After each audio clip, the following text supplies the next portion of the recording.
संगे माजी हूँ तोरे साथी रे, बन के संगी दिया बाती रे।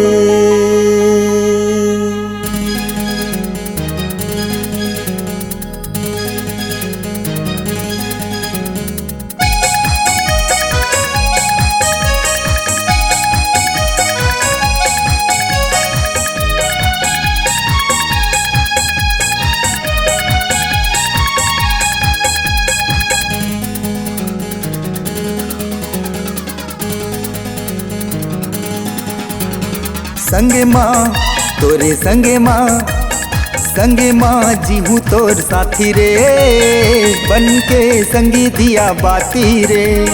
संगे माँ मैं तोरे संगे माँ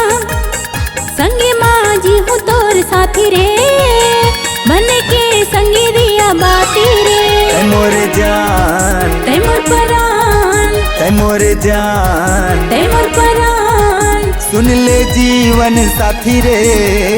संगे माँ तोरे संगे माँ जी हूँ तोर साथी रे, बन के संगी दिया बाती रे। संगे माँ जी हूँ तोर साथी रे, बन के संगी दिया बाती रे।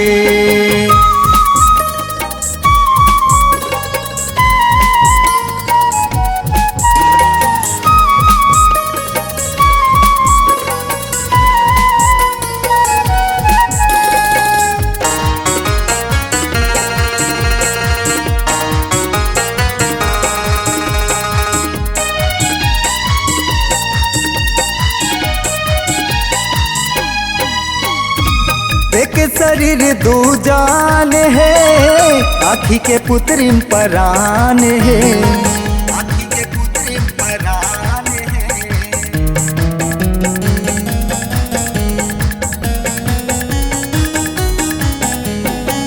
एक शरीर दो जान है, आँखी के पुत्री परान है, आँखी के पुत्री परान है।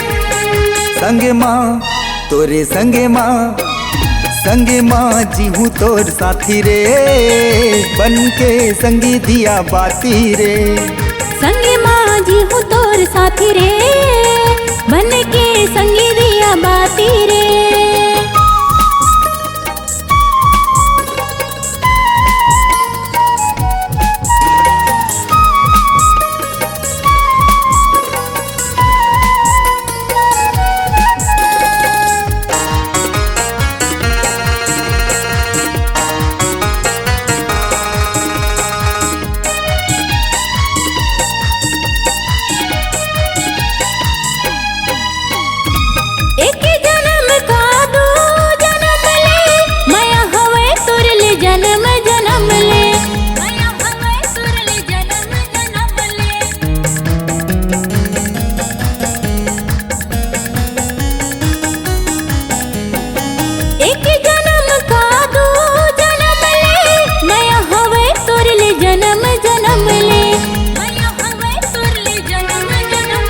संगे माँ जी हूँ तोर साथी रे, बन के संगी दिया बाती रे। संगे माँ जी हूँ तोर साथी रे, बन के संगी दिया बाती रे।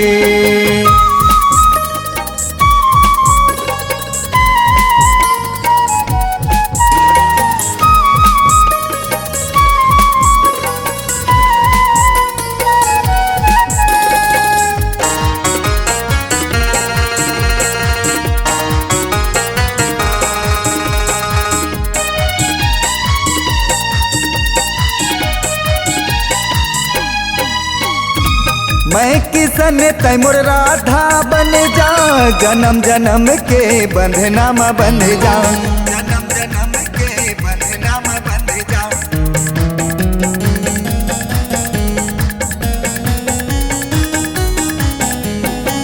मैं किसन तै मोर राधा बन जा, जन्म जन्म के बंधनामा बंध जा, जन्म जन्म के बंधनामा बंध जा। संगे माँ तोरे संगे संग माँ जी हूँ तोर साथी रे, बन के संगी दिया बाती रे।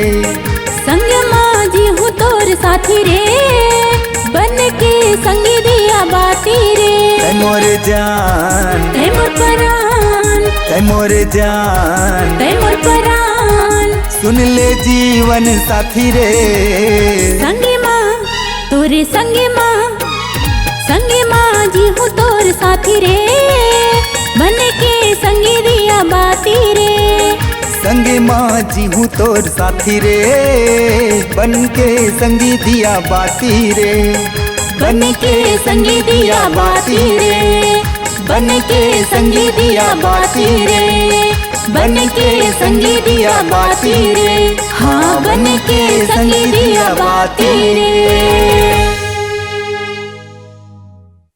अपने आवाज एवं सुमधुर स्वर को एक नई पहचान देने के लिए चले आइए Aradhana audio recording studio, Kabir Dharmnagar, Damakheda. Mobile number 7060704646 9753451493।